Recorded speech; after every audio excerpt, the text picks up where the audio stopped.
So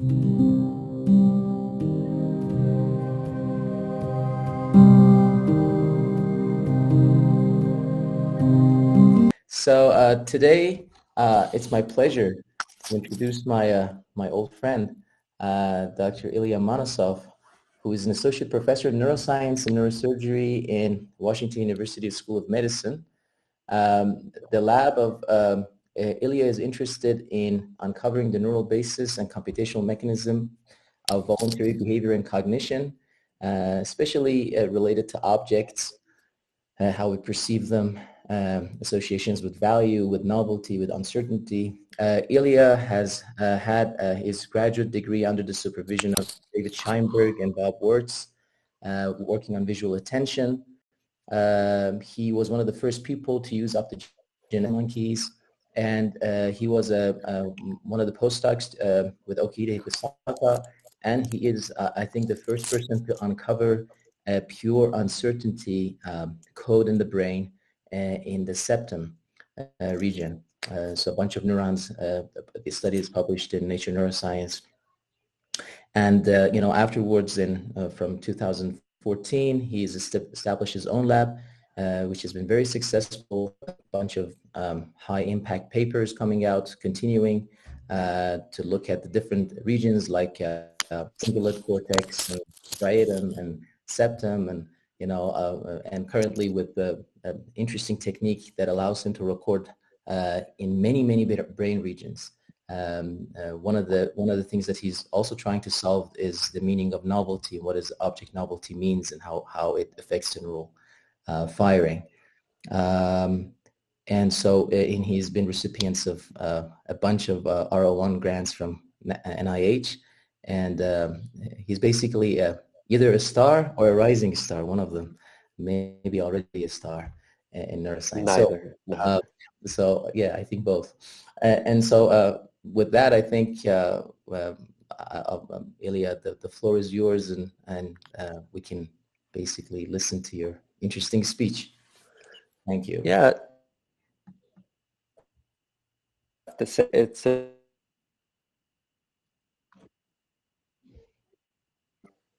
I also want to say that I am kind of sad that I couldn't be there in person, but I do feel blessed that we can sit here and, talk about science. There are many things going on in the world, and I feel very lucky to be able to take a break from them and really think about science in kind of a separate manner. So I'm really happy to be here and to do that with you. And the title of my talk is The Biology of Novelty Seeking and Uncertainty Reduction. And I'll try to give it to you without waking up my children who are just sleeping upstairs from me. So I'll try not to get too excited as I give it. And I just wanted to introduce our lab and kind of tell you about what these wonderful people do in it. And really the goal of the lab is expanded from some of the things that Ilya discussed. And what we try to really go after is the mechanisms of cognition and try to understand how multi-attribute decision-making occurs, particularly under uncertainty. And the reason we want to do this is to uncover the neurobiology of mental disorders.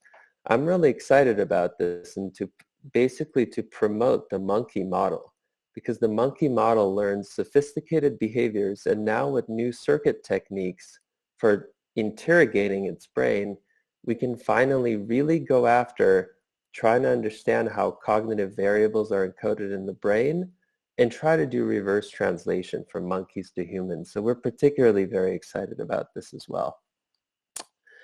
So kind of the stars of this talk are really not me, to use Ali's term, but here are the stars of the talk. So most of the things that I'll be telling you about are done by these wonderful people: Ethan Bromberg-Martin, Takaya Gasawara, Ahmad Jazimi, and Yang Feng, as well as Kale White.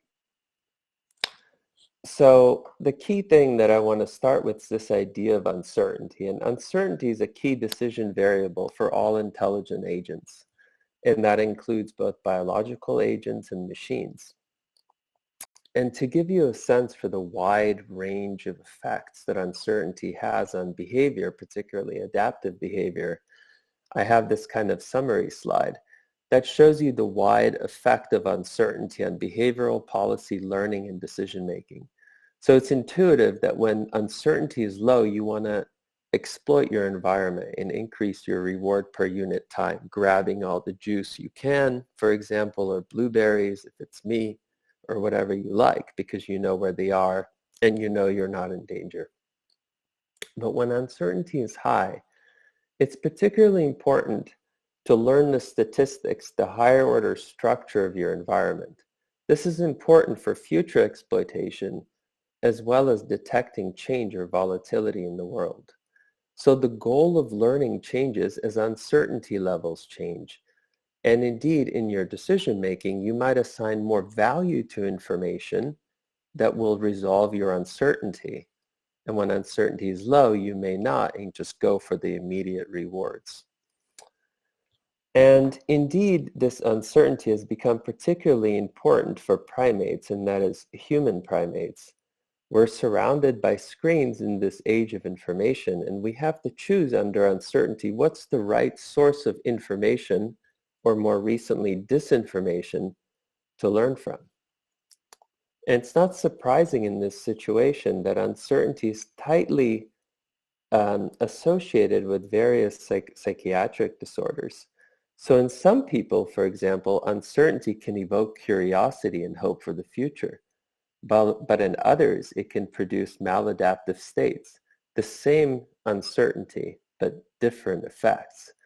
And indeed, in many people, uncertainty can provoke various psychiatric disorders such as anxiety, social anxiety, panic disorder, and OCD. And so we want to get at trying to understand how uncertainty impacts behavior at the neural circuit level in order to then go back and be able to try to understand how to modify maladaptive states in humans. And I'll be telling you about some of these efforts. So here's the roadmap for my talk. I'll tell you that neurons in the anterior cingulate basal ganglia network respond to reward uncertainty. But crucially, they don't just encode uncertainty, but they actively anticipate the moment of gaining information that will resolve that uncertainty. And I'll tell you that disrupting these processes impairs information seeking. I'll then tell you that the ACC VLPFC circuit integrates reward and punishment uncertainty related signals. And then I'll tell you that the lateral habenula integrates these info signals to control multi-attribute choice by a common algorithm in monkeys and humans. And in the second part of the talk, I'll briefly tell you about a temporal cortex zone insertive pathway for novelty seeking. So that's the roadmap, and let's begin with these 2 points. So through a series of papers, we found that neurons that are reward uncertainty in anatomically interconnected brain areas. That is the anterior cingulate cortex shown here, the striatum, particularly this part of the striatum next to the internal capsule right in the middle of it there that receives strong inputs from the ACC, and anterior pallidum, including the ventral pallidum that receives strong projections from this region. And what do I mean by having a selectivity for uncertainty? This is shown in this average activity. And here's the key point. If we predict reward with 5 probabilities, 0, 75, 50, 25, 0, 25, 50, 75, and 100% reward at time 0, what we see is shortly following those predictions with different visual objects, the neurons have a strong increase in activity. And this activity increases until the time of the uncertain outcome here at 2.5 seconds after the visual cue was presented. And what you see is the activity was most strong for the uncertain predictions, 50%, 75, and 25%, and lower for the certain predictions. And there's a lot I can tell you about these neurons in this network, but for the purpose of this talk, I just want you to kind of concentrate on one feature. And that is this increase of ramp-like increase in activity to the time of the uncertain reward. And the question when you see this kind of activity that comes to mind is, what are these neurons anticipating? One possibility is that they're anticipating uncertain outcomes. But another possibility is that they're actually anticipating information. And these might sound like similar things, but they're quite different. And indeed, the anticipating uncertain outcomes is a very well kind of characterized process that's common to many reinforcement learning agents. But this second hypothesis, the anticipating uncertainty resolving information, is less commonly thought about, even though it must be very important for our behavior. So let's see which of these two is correct for these neurons. So to test this, Cale White, who was a graduate student in the lab, had designed a very simple task. And I want you to pay attention to two particular conditions in this task. One is this uncertain object that predicts reward with 50% chance. And this object is going to be followed by one of two informative cues that's going to tell the monkey, hey, you're getting a reward if it's an orange object, or no, you're not getting a reward if it's a gray object. The other condition I want you to pay attention to is this other uncertain object that's visually distinct from this one. And this one is going to be followed by two non-informative visual cues, either this one or this one. But the key point is that these cues do not resolve the monkey's uncertainty, and the monkey has to wait in a state of ignorance until the outcome here. By the way, can everybody see my mouse, or is it a little jumpy? We don't see the mouse. I think maybe you should put it on the laser pointer thing. Or, Okay. Oh no, I've been pointing yeah, it with the mouse. you put Okay, it hang on. right. Hang on 1 second. Gosh, that's terrible. Sorry about that. Can you now see? Yeah, we see it green. Yes. Okay. So this is the informative condition that I was telling you about and pointing to these things vigorously, but you didn't see that.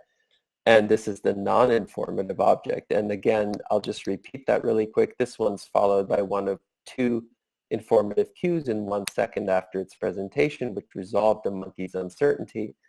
And this one is followed by one of two cues that don't, and the monkey has to wait all the way until the outcome to get its information. So now let's look at the hypotheses. So hypothesis one that I mentioned, that's neurons anticipating uncertain outcomes. Here's what that hypothesis would look like. In this condition, where the monkey has to wait for the uncertain outcome for 3 seconds, such a neuron would ramp to the uncertain juice delivery here. And in the following the informative cue, the neuron wouldn't ramp at all because the monkey's uncertainty was resolved earlier by one of these two visual cues. However, if neurons are anticipating uncertainty resolving information, then these neurons should do something completely different. They should ramp to both. They should ramp in this condition to the time of the uncertain juice, because the uncertain juice is going to resolve the monkey's uncertainty and give it information. And in this condition, the same neurons should also ramp to the visual cue, because here, even though the visual cue is a different sensory modality than the juice, it serves the same function in information space. In other words, it resolves the monkey's uncertainty. And I will now show you data that it is indeed hypothesis 2 that best explains the activity in the neural network.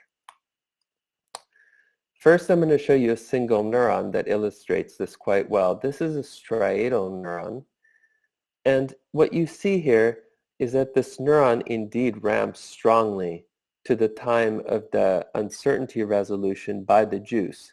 Here, this is the time of the monkey was informed by the outcome, the juice. The same neuron is also ramping to the time of these visual cues, even though, again, the visual cue is a totally different sensory modality.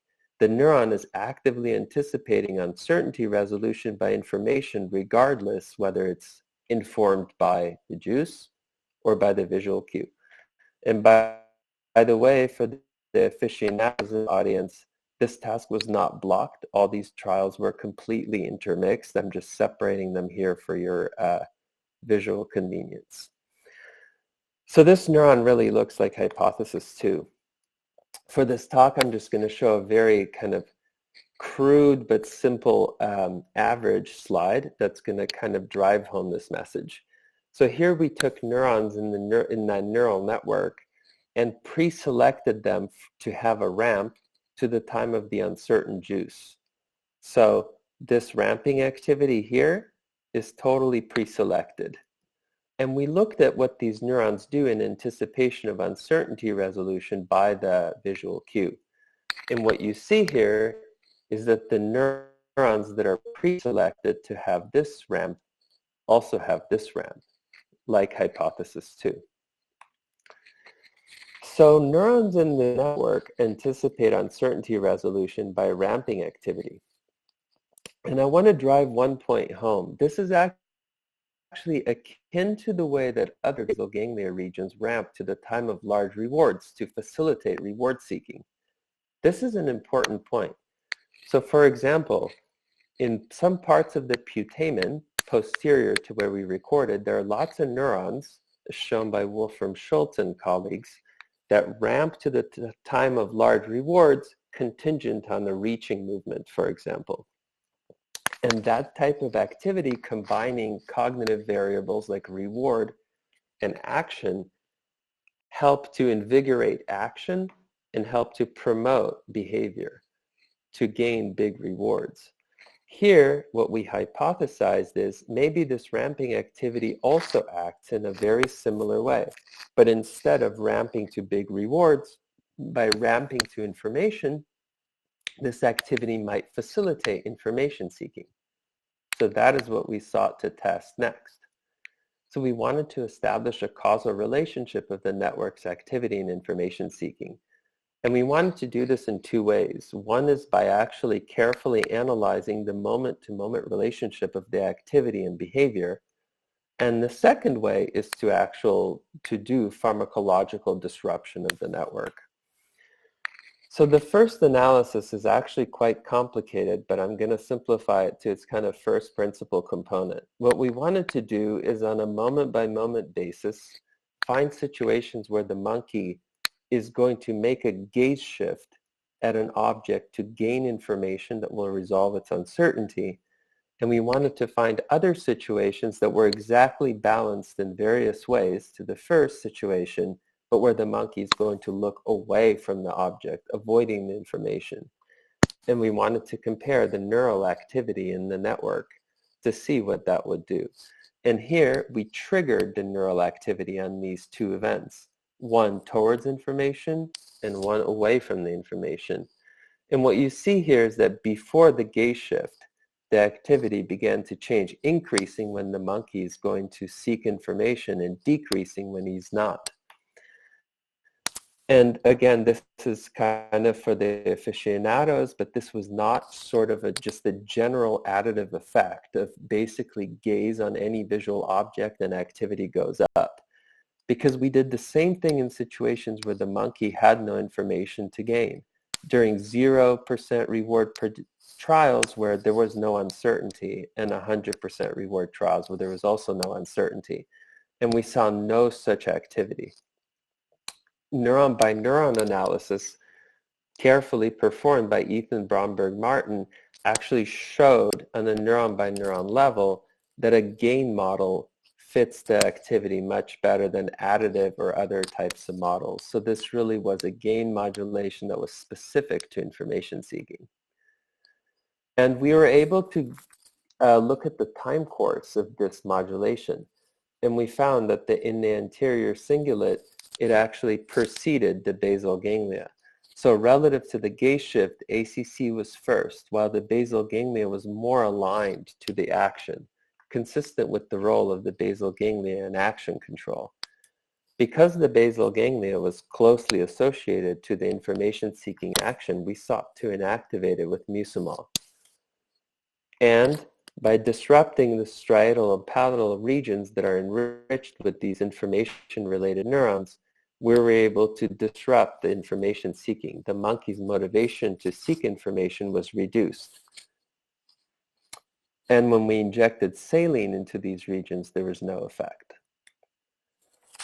So that's the first part of the talk, kind of illustrating that the ACC, basal ganglia network, contains neurons that are sensitive to levels of uncertainty and actively anticipate the moment of uncertainty resolution, and that this activity occurs in the service of controlling information seeking. Now I'll show you a relatively new finding that the ACC with the VLPFC integrates reward and punishment uncertainty related signals to control information seeking. So when Ahmad Jazini joined the lab, we wanted to study how ACC controls information seeking through interactions with the cortex. But the truth was we had no idea where to record in the cortex. So the first experiment we did was Ahmad injected manganese chloride, which is a rough anterograde in vivo tracer. The way it works is it changes the voxel intensity of locations where the manganese is transported in the anterograde manner. Of course, all manganese chloride tracing experiments have to be confirmed with real chemical tracing experiments, but it's a really convenient way to begin and look for targets. So that's what we did. And we found a lot of change around this VLPFC region. And to be clear, VLPFC is a big area. I'm sure many of you know that Ali Ghazazadeh has been working on VLPFC, and that area is different from this one. This is area 1247. Area 46V and other areas that he's been recording from around this area have other important functions in encoding stable value memories. In any case, this is the area that our method identified. And to verify this, in collaboration with Suzanne Haber, we analyzed this retrograde tracer case. And by injecting retrograde tracers into this part of VLPFC, we confirmed that the ACC projects to this area. Armed with this information, Ahmad then performed a series of elegant experiments recording in the area 4712 of VLPFC and ACC. And this is basically the summary of what he found. In ACC, he found that there were many single neurons that were responsible for mediating the motivation to resolve reward uncertainty, and other neurons that were processing information about punishment uncertainty. But in VLPFC, he also found some neurons that were valence nonspecific. In other words, combining information about uncertainty of either type, rewards or punishments. I'll show you what that looks like. So here's an activity of one ACC neuron. I won't go through this whole task, but basically I'll just explain what the key points here. I've separated the trials into uncertain trials and certain trials. Here, at the time of the initial predictions, when the cue appears telling the monkey the probability, in this case of punishment, and here's where the informative cue appears telling the monkey what the real outcome is going to be, punishment or no punishment. And what you see is this single neuron had selective activity when there was punishment uncertainty, which was quenched by the information cue. When we did the same thing for this neuron, but now doing it for rewards, what you see is the neuron had no selectivity here. In other words, this neuron was selective for punishment uncertainty in anticipation of the info cue, but not so for reward. We saw many neurons in ACC that did this for punishment or for reward, but few that did both. On the other hand, in the VLPFC, we found something different. Here's an example neuron that Ahmad recorded in area 4712O. And what you see there is that this neuron had the selective activity for both punishments and rewards. So in other words, VLPFC can anticipate the resolution of uncertainty about either valence. And you could see this kind of summarized in this complicated population plot. I'll show you the key points to pay attention to. On the x-axis, I'm quantifying the information anticipation index for each neuron for rewards. And on the y-axis, I'm doing this for punishments. And what you see is what I call the classic donut shape of ACC.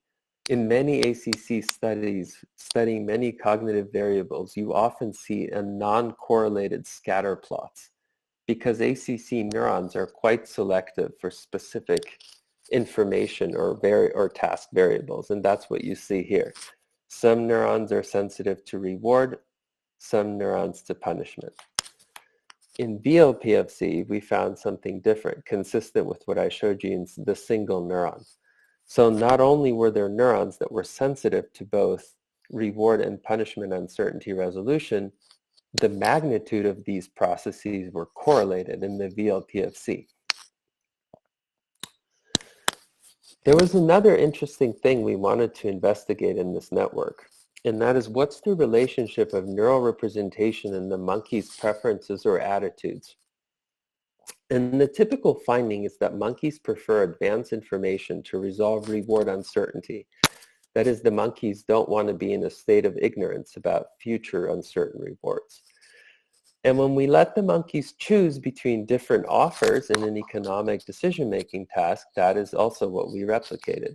So both monkey 1 and monkey 2 chose informative offers under uncertainty, reward uncertainty, over non-informative offers. But what about information preference to resolve punishment uncertainty? In human studies, you basically see that it's quite a mess. Some studies saying that humans prefer, some studies showing that humans avoid. And indeed, some of them are consistent with heterogeneity across humans subjects. And this heterogeneity is actually what we saw in the monkeys. Monkey 1 that preferred the resolution of reward uncertainty also preferred to know about future punishments in advance when they were uncertain. But monkey 2 actively avoided information about uncertain punishments. We thought this was really interesting, could give us a hint into how this network is involved in information seeking about rewards and punishments. And so to look at that, we summarized the proportions of neurons that are encoding these variables in the two monkeys. So here I'm showing percentage of neurons with significant info anticipation. And here, this is from our GLM model. This is basically an interaction term that quantifies the information-seeking attitude of each monkey. For the aficionados, this is the interaction of choosing the informative cues and the uncertainty effect. And this is log odds. So here's the main point. Monkey 1 that preferred the resolution of reward uncertainty and punishment uncertainty also had neurons in the ACC and the VLPFC that anticipated the resolution of rewards and punishments uncertainty at level 10th. Whoops. Only had these neurons for reward uncertainty. It did not have neurons that anticipated the resolution of punishment uncertainty above chance. So the monkey's behavior in the decision-making task had some prediction to the type of neural representations that we were able to observe in this network. So that's this part of the talk. And now, after summarizing what this network may do, I want to now discuss how this network can actually impact multi-attribute decision-making.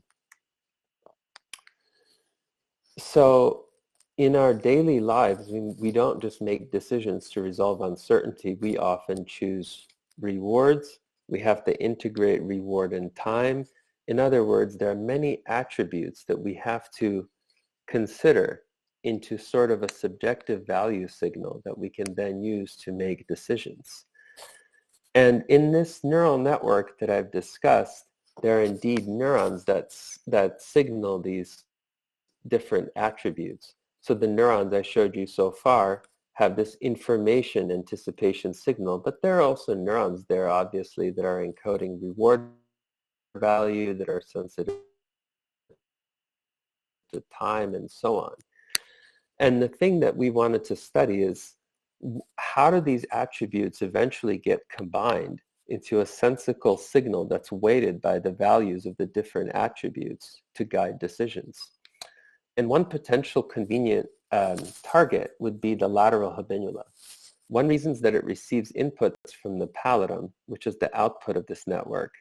And there are other reasons that I'm about to tell you why we thought this would be the perfect place where this integration could take place.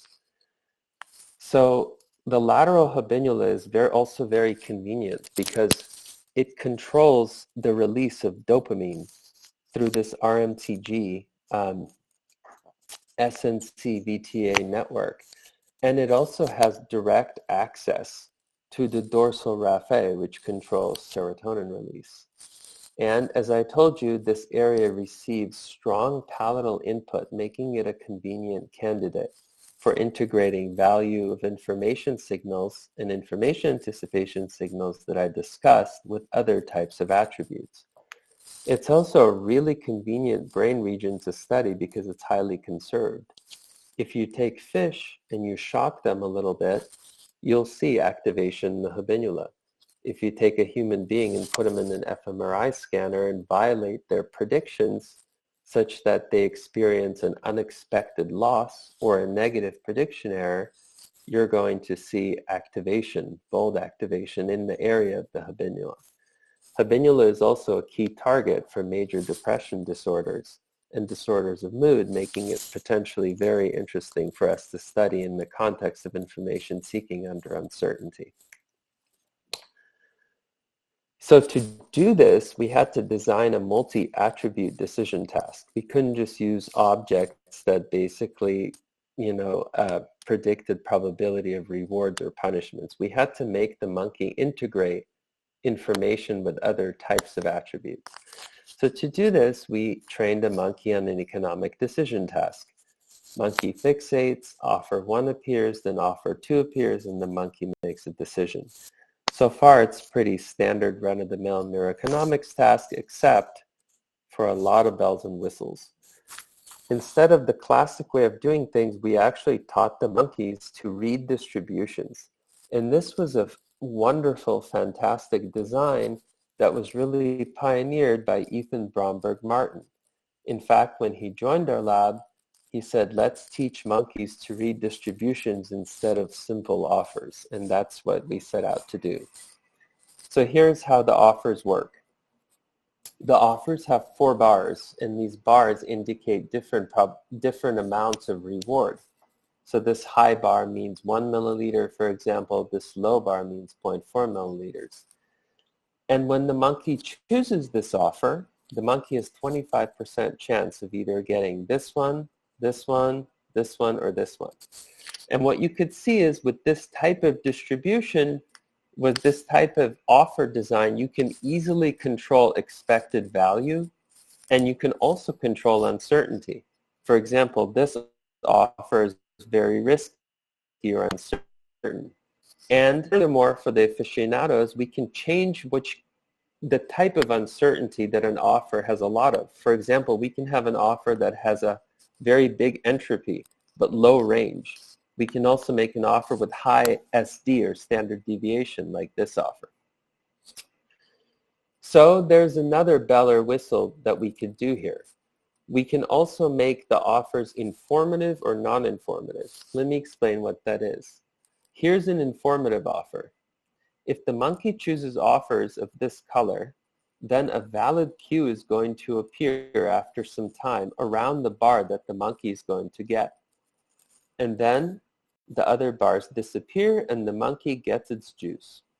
If the monkey chooses the non-informative offer, a cue will also appear on one of the bars, but the cue has no relationship to which bar the monkey actually is going to get. And the monkey has to wait for some time to this reveal phase to find out which bar it's really going to get. So in other words, much like in the previous designs that I showed you, This one is associated with early uncertainty resolution, while this one is with late. We also manipulated time of information and outcome, but I won't have time to tell you about that part in this talk, but please ask me if you're interested. Okay, so with this task that actually forced, in a way, the monkeys to consider value, uncertainty, and informativeness, we targeted the lateral habenula.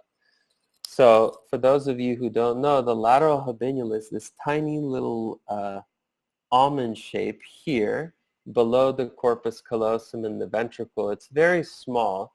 We target it with linear arrays that are quite dense, and we can often get up to 20 neurons in a single recording by spacing the contacts by about 50 microns.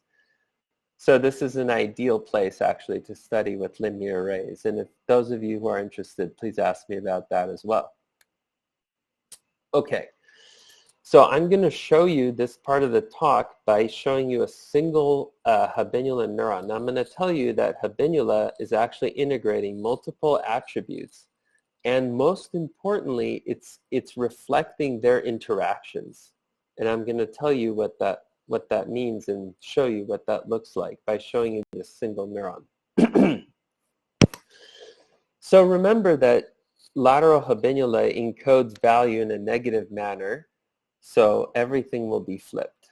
Okay, so here's one habenula neuron, and at 0 is when the offer appears. And this monkey preferred big reward over small rewards. And this habenula neuron preferred smaller rewards over big rewards. Also, I told you we manipulated time. So the monkey obviously preferred earlier reward to later reward. And again, the same lateral habenula neuron preferred late reward to early reward. Again, this habenula neuron's encoding negative value as one would expect for a habenula neuron.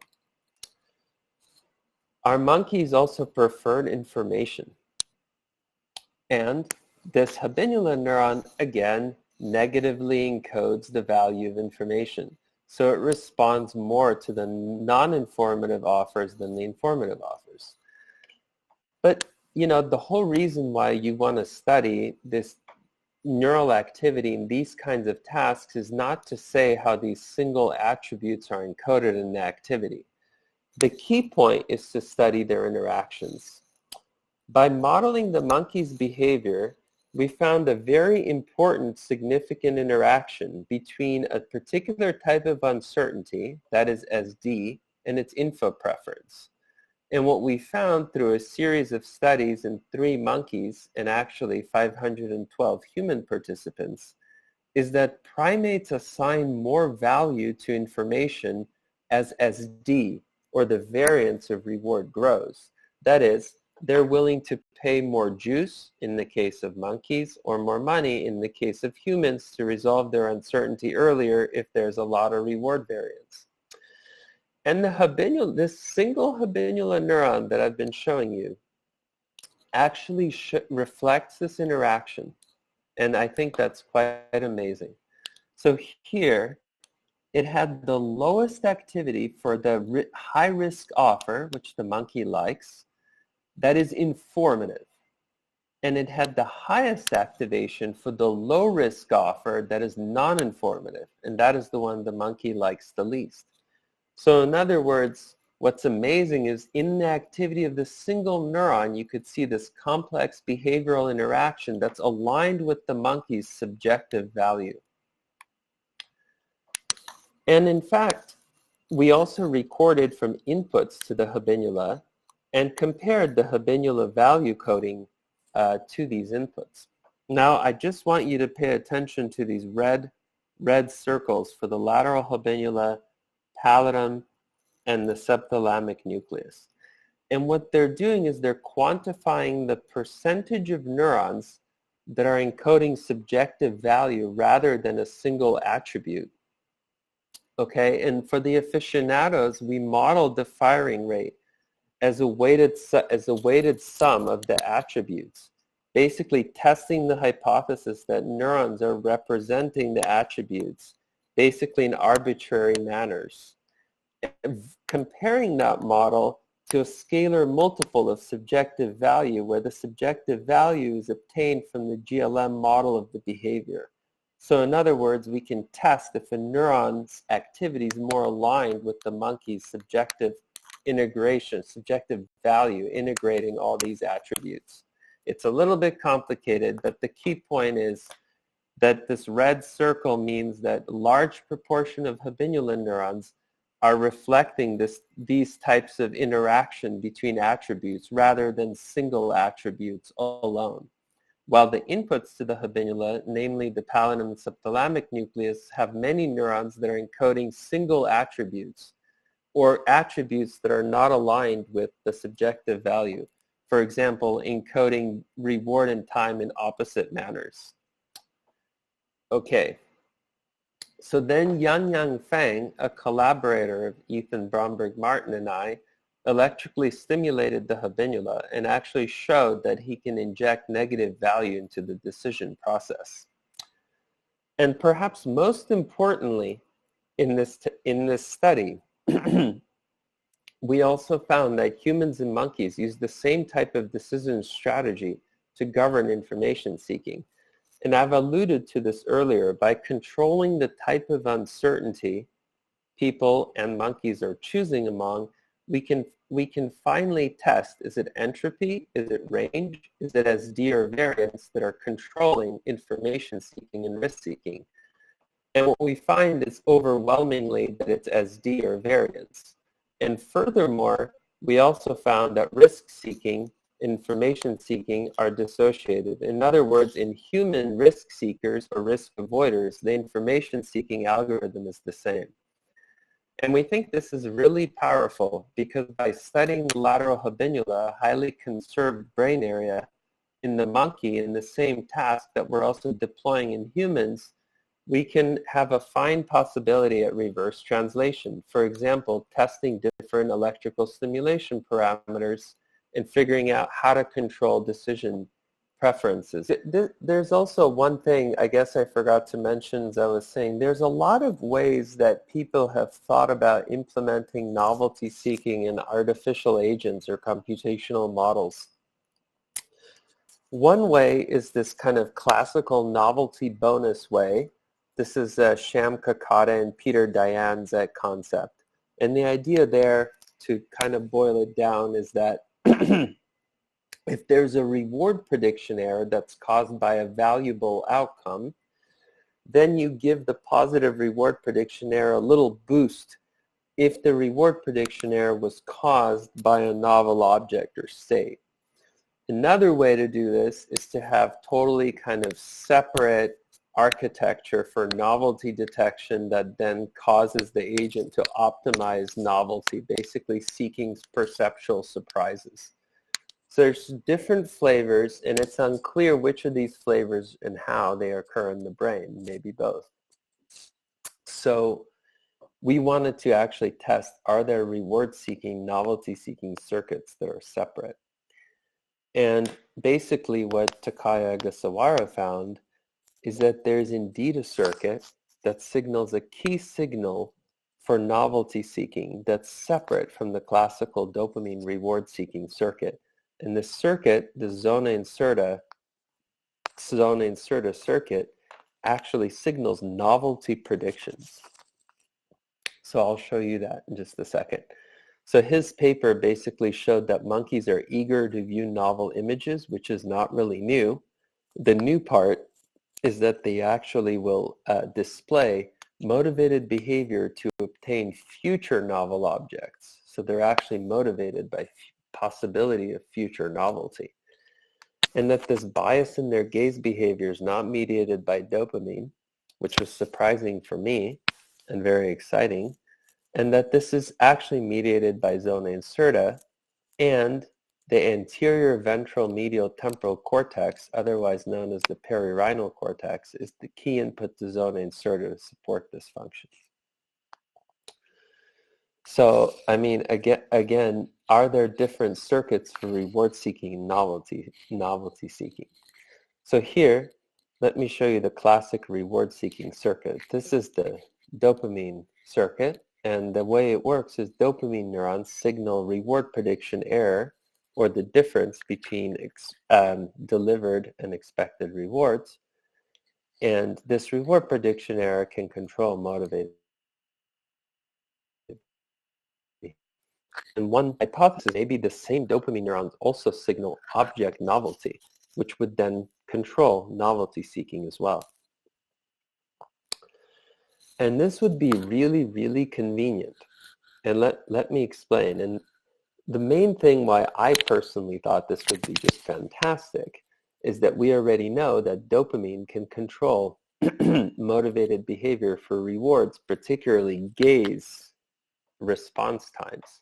And it does so through the basal ganglia. So here in these classical studies from Okehira Hikasaka's lab, they trained monkeys to look at dots or objects, some associated with big rewards, somewhat small rewards. And what they found is that monkeys look more quickly at the large reward objects, which will give them the reward sooner, and slower at the no reward object. And there's a lot to be said about this reward bias, and there's a lot of complexity for the sources of it.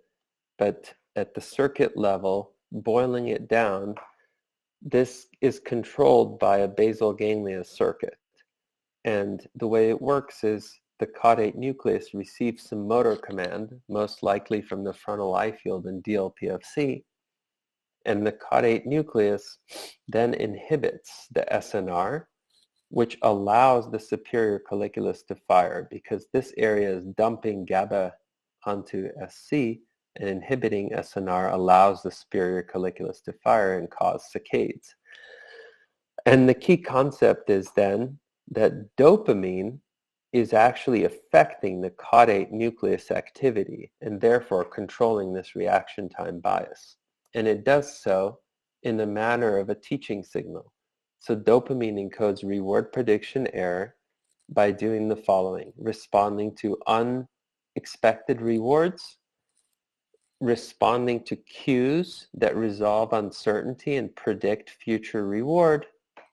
By doing this, the dopamine can train the caudate nucleus, and through this, it can cause the reaction time biases I just showed you. And so it would be very convenient if dopamine also could encode novelty. Now, it's important to point out that the kind of novelty seeking I'm talking about is when novelty has no extrinsic reward value. Indeed, when novelty does have value in reward space, there is very clear evidence for the interaction between reward value and novelty in the dopamine system. And my favorite study of this was done by Armin Lack when he was with Wolfram Schultz. So what they did was they trained monkeys on novel cues with different reward probabilities and recorded from dopamine neurons. And what they found is that at first, at the start of learning, the dopamine signal was high, and then it went down as a function of learning. Now, it's important to point out that in this case, novelty has value, and the monkey has to learn from the novel object to figure out its reward state. And it also knew that these objects were going to give it reward. On each session, they would use different cues, but the monkey knew that the average reward rate was 0.5 and it was going to get rewarded. So here the monkey is actually using the novelty to gain value. But the question is, what happens when the novelty is for its own sake? Are dopamine neurons involved in that type of novelty seeking? So to test this, Takaya Gasawara designed this very simple task that basically mirrors reward-seeking tasks. Instead of delivering rewards to the monkey to pay for its behavior, we delivered novel objects. So here's how it works. The monkey fixates and an object appears, and this is a familiar object. Some of these objects are what we call novelty predicting objects, and some are familiarity predicting objects. If the monkey looks at a novelty predicting object, then this novelty predicting object is quickly replaced by a novel object. If the monkey looks at familiarity predicting object, it's going to be replaced by a familiar object. The key point is this is exactly set like previous reward-seeking tasks in which when the monkey looks at the objects, instead of getting a novel or familiar object, monkeys get big reward or small reward. Another key point is that the duration to the reward is unchanged by the monkey's behavior. In fact, the monkey can just close its eyes during this phase of the task and do absolutely nothing, and the same amount of reward will be delivered into its mouth. The spout is placed inside its mouth, so even if it closes its eyes, it won't miss out. And then we also, by the way, had this other type of trial we call novelty inspecting. Here, the object appeared right away, either novel or familiar, and stayed on. And there are two reasons for having this condition. One is the simple one, to replicate previous research to show that monkeys like looking at novel objects when they're already on the screen and that their response times will be faster. And the second point that's more subtle, and that is we wanted to have a trial condition where the monkey couldn't predict the initial onset of the novel object. And that is to test the prediction error coding of a dopamine neuron. If dopamine neurons are encoding novelty prediction errors, then it should respond positively to the unexpected delivery of a novel object. So those are the two reasons to have this novelty inspecting trials. Let me show you the behavior. This is the new part of the behavior. All 4 monkeys shown by these 4 lines had significantly faster response times to novelty predicting familiar objects than familiar predicting, meaning that the monkeys were eager to obtain the opportunity to look at future novel objects.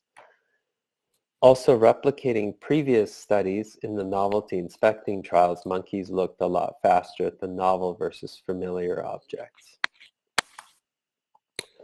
We designed a choice task to let the monkeys choose between novelty predicting and familiar predicting objects. Each dot is a single session with thousands of trials. And what you see here is that for all 3 monkeys, they displayed significantly higher preference for novelty than familiarity, choosing novelty predicting over familiar predicting trials. Monkey S had a particularly ridiculous preference, and for which we don't know. Most of the monkeys are like this. Okay. So then we decided to record with this task from dopamine neurons. In order to show that we recorded from canonical reward prediction error coding dopamine neurons, we had intertrial events. These are rare events where either juice was delivered or an unpredicted no reward cue is delivered. Either or. In other words, when this cue came, the monkey knew with 100% certainty that its juice would never come. In other words, this is a negative prediction error. This is a positive prediction error. Here's a canonical dopamine neuron. It responded positively phasically to unpredicted juice and suppressed to unpredicted no reward cue, consistent with reward prediction error. However, here's what it did in our task. It did absolutely nothing. It didn't respond to unexpected novelty, nor did it respond to the novelty predicting objects. So if the subjective value prediction error in the dopamine system does not drive this novelty seeking that I showed you, when novelty is behaviorally distinct from reward, which brain regions generate the critical signals, such as novelty predictions?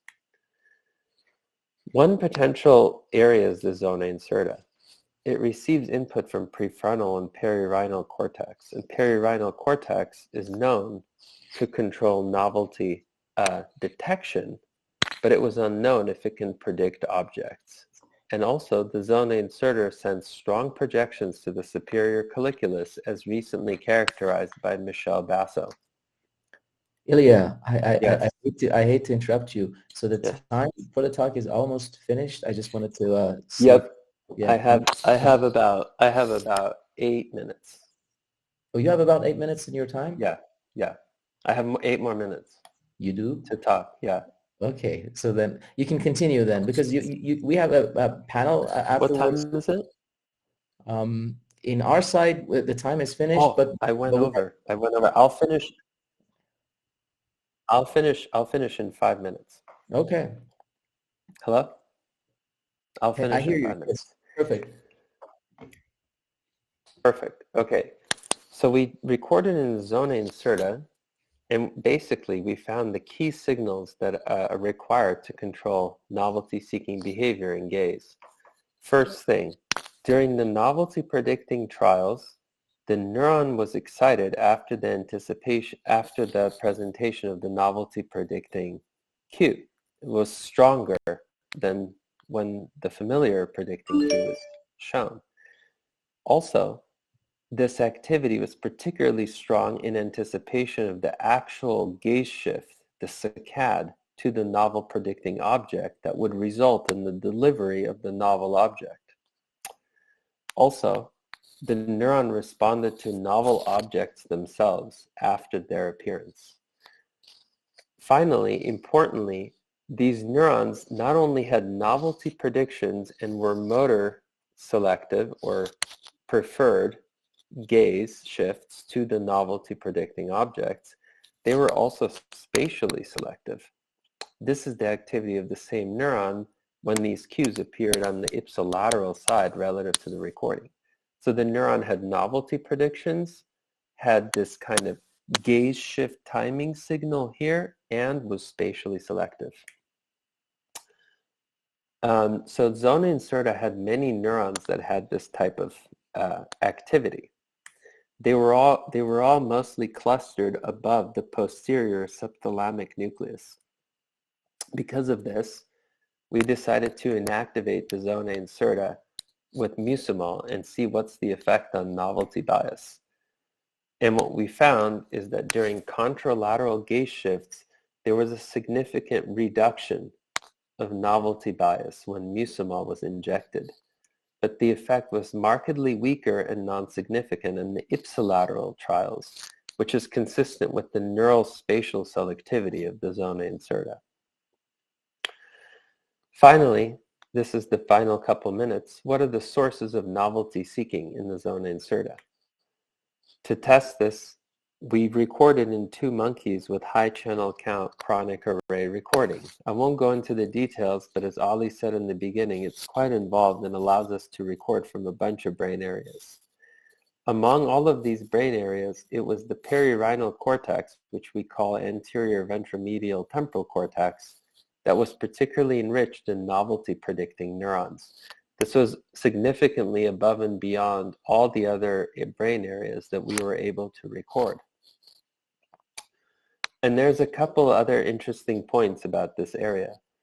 It had shorter latency of novelty predictions than zona incerta. It was less spatial than the zona incerta. And there was an anatomical projection from AVMTC to the zona incerta. This pattern of neural activity is consistent with the hypothesis that the AVMTC sends a broad novelty prediction signal to the zona incerta, which is then transformed into a motor signal to control the superior colliculus, to which the zona incerta strongly projects. So this is, in this part of the talk, I told you that monkeys are eager to view novel images, that this bias in their gaze behavior is not mediated by dopamine, their novelty-seeking gaze is mediated by zona incerta, and that a key input to the zona incerta, the AVMTC, also carries novelty predictions. So ongoing work is now studying how novelty-seeking circuit interacts with the dopamine system to understand how when novelty does have extrinsic reward, how it can control novelty bonusing. So with that, I will conclude and thank you for your attention. And please email me if you have any questions. Sorry I went a couple minutes late. Thank you very much, Ilya.